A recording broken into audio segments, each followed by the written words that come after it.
Hey there, it's Dr. Steve. Haven't we all screwed up at some point in relationship? I would imagine so. And the problem with that is that you end up walking on eggshells and tiptoeing around trying not to do it again. So in this video, we're actually going to provide you a major solution to stop the walking on eggshells and tiptoeing around and how to move forward with greater confidence after you've screwed up. So stay tuned.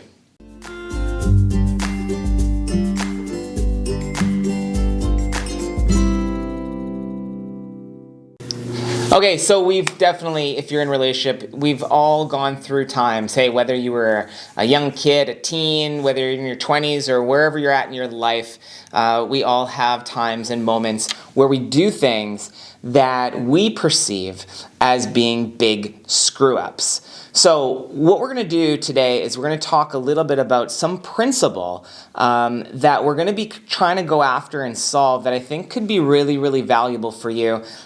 Some people it might be a little more of a stretch for the mind, like some people might not like this at all of what I'm about to suggest. But in the work that I've done with people, it's been extremely effective to run through this exercise, and it's also revealed some really deep truth. So I think that there is relevance to it. It can be uncomfortable because, as I say, I'm going to start with the first premise, is that you actually can't screw up. In reality, there's only an experience. And that experience comes with two sides. It comes with kind of positive repercussions and negative repercussions, if you even want to label it that. But essentially, you can't screw up. And so what I want to show you is a way that we can reverse this. Because when people talk about forgiving or accepting something, essentially what they're saying is that it was the way that it was, and you can't change it.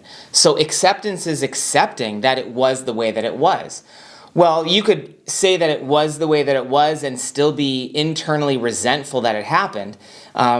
Or you could be integrated to know that that experience or that potential screw up that you did actually served a moment in your life, and it served the people around you, and there was inherent value to it. And it's not like you have to try to wipe it out of your history. In fact, you could take that and take its value and integrate it in and be part of your wholeness path and your wholeness journey. So, and those things that we resent, we don't want, or we think should have been a different way, or we feel bad about, all those kind of things take up brain noise. They take up time and space in the brain, and they actually draw wellness away from your body. They draw vitality away from you. So to me, this little kind of mini class is a short, abbreviated way of how to take something where you thought you screwed up and rearrange it so that you could, with greater appreciation and greater discernment, actually see why that occurred and the order of it. And when you do that, in terms of acceptance or self-forgiveness or whatever kind of languaging you want to use, you integrate that in your nervous system and it doesn't hold stress patterns in your system anymore. So just stay tuned, and we're going to go through this and unpack a few of these little pieces, but I'm going to show you the exercise while I do some of the explanation because I think it'll make more sense as we do it that way. So we'll see in just a bit. Okay, so welcome back. Here's what we're going to do. The goal is to help to rebuild trust in a relationship. So the first steps to do that is you need to have ease within yourself about actually what happened. Because if you don't have ease to some degree about what occurred and happened, you are going to be fearing that is going to happen again, or that you're going to screw up again, or there's going to be this internal judgment that continues to reverberate in your system that's going to have you walking on eggshells, as I mentioned, or just tiptoeing around situations. And when you do that, when you have this internal judgment, especially about a past event that you perceive you screwed up, you begin actually to change your languaging and you're not as precise and honest with your words. So what I'm presenting here for you is an exercise that actually helps to increase the communication between you two for you to be more honest.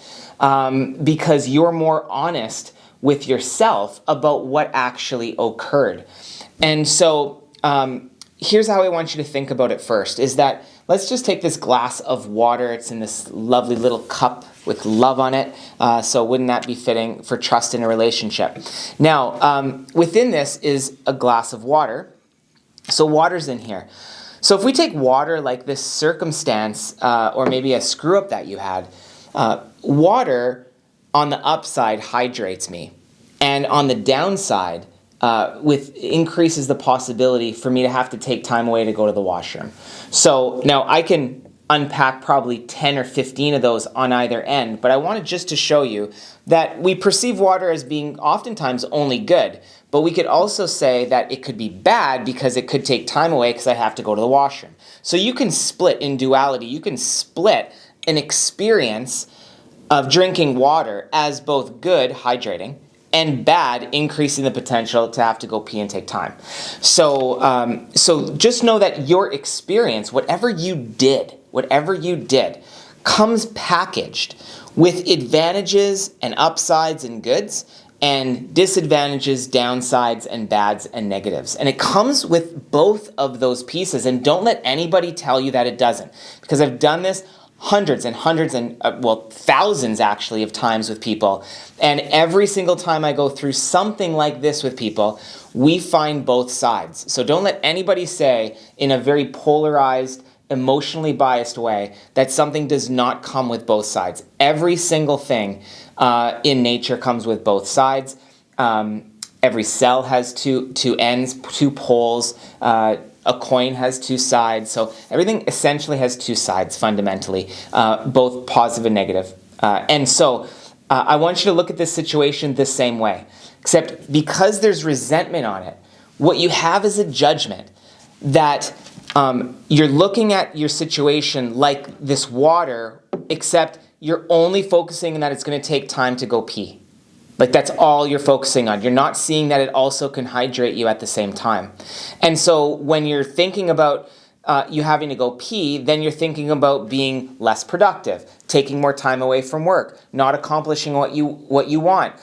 Because you have to take more time away, you can't interact with people the same way that you want because you're taking more time to go pee. And I'm using this as a very simple example, but you can consider continuing to stack these drawbacks or negatives to drinking the water and completely ignore the upsides and advantages that are going on. And so the same thing with this situation in your past, you do the same thing. We bias it. It was uncomfortable. It was challenging to other people in the moment. It was challenging to maybe to your partner or to a friend. And now what we've done is we've begun to stack these downsides, and we've become polarized and biased that situation was all bad and no good. And in that, it just reverberates in the amygdala, stress and anxiety centers. And because of that, we're hypervigilant to ever doing that again. And because we're hypervigilant and running some anxiety profiles around that situation, when we see that person, we're not at ease anymore. So if we did something that influenced another person, like in a relationship, now every time we see them, we associate our behavior when we look at them. And so all these downsides, stacked downsides in our amygdala and stress and anxiety centers now get projected onto this individual. And so because of that baggage, essentially, that kind of circumvents around from the past, how we interpret it, into the present moment with somebody, we're less honest and we're not as at ease. We're hyper aroused and hyper vigilant to some degree, and therefore the words that come out are not the same. The feeling, the energy that we emit around that person is not the same.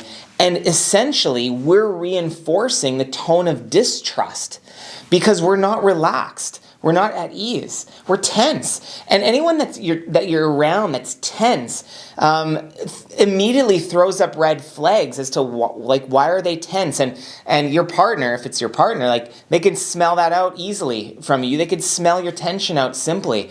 And I mean, we're primal beings, so we can sense it that you're tense internally, psychologically. It's just there. So the way around this, or the way through this, I should say, is to be able to look at this water and begin to articulate to myself what are the upsides of this water. So when I look at this event, I say, okay, well, what were the actual advantages to me in that experience? Why was that important in my learning? Why was that important to me in that moment? And then as I do that, I say, well, why was that important? And then, well, why was that important that I experienced that? And so all of a sudden I start stacking and biasing these upsides and benefits to me to that specific situation. And I do that until I feel more relaxed around that situation, because you will do that. That will come about. When you start balancing out your mind and leveling it out, your body listens and it starts to relax. And then what you say is, well, what were the benefits and upsides to my partner, my spouse, or the person that I lost trust with? What was the benefit to them? And why was that a benefit to them? And why was that a benefit to them? Why was this a benefit to us that I screwed up like this? And the more benefits that you find, you'll realize that it wasn't a screw up, that it was an experience that both of you had that was transformational, transitional, that it was evolutionary in a step of your relationship development. Yes, it breaks down certain mistrust, but it also at the same time provides an opportunity to build new stuff in a relationship. So when you could see a previous circumstance with a higher mental order and a more relaxed body, when you go into that person, your system is reverberating that of, that situation was essential for us to grow as a couple, let's say. And with that, you can be relaxed and you can be breathing easier. And then they will feel the trust, because they're feeling the trust that you have, that that situation actually served your life and served their life. When you do that, that's when you really begin the art of rebuilding the trust, because you are trusting in universal principles that there was nothing wrong with you. There was essentially no screw up. That life is a mere experiential process, and you froze this because it was horribly uncomfortable and you labeled it as bad and you packaged it that way. But when you unwrap it and see it for the gifts, then it just becomes just part of an integrated life experience, and you can carry on with a lot more ease.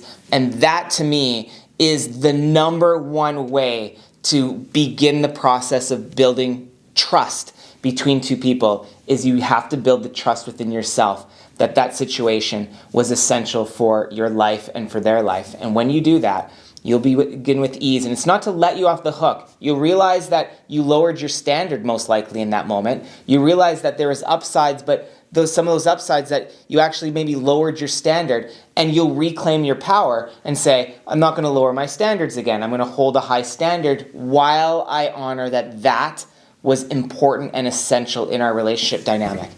You do that, you're going to be on your way to transformation and healing and reclaiming trust in the relationship. So hopefully that was helpful. We might have to watch that a couple times, but I hope you enjoy that, and we'll see you on the next video. Hey guys, Dr. Steve here. If you hate this channel, leave a nasty comment below and don't subscribe. But if you do like this content, I'd love for you to be able to hit that subscribe button, hit the like button, and leave a wonderful, inspiring comment below as to what you're learning. So we'll talk to you soon.